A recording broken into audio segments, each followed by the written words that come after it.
समस्त मैथिल के हमर प्रणाम। विवाह के गीत गाबि रहल छी।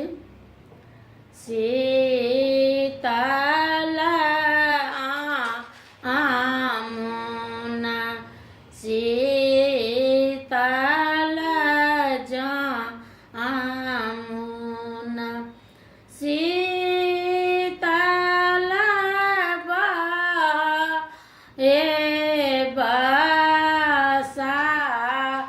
तय शीतल आमुना शीतल जामुना शीतल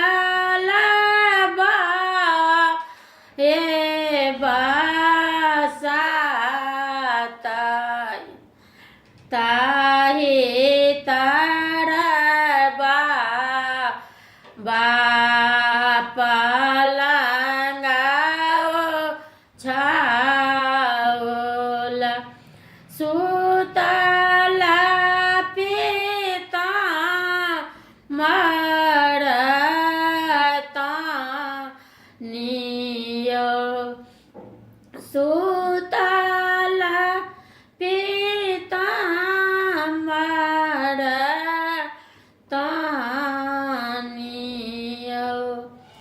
काल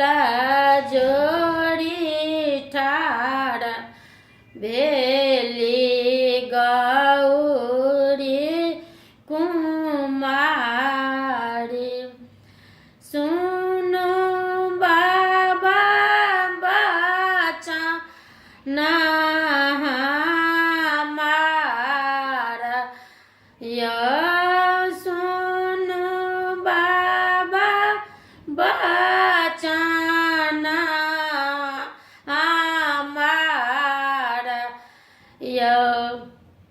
जिनका घर बाबा धिया कुमारी से हो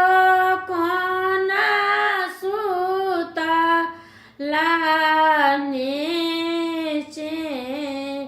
तय एतबे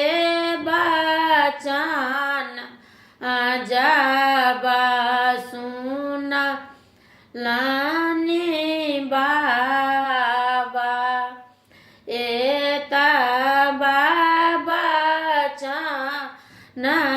जब सुनलनि बाबा चली भेला मगहा मुंगेर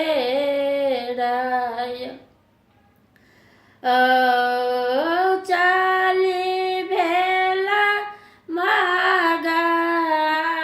मुंगेर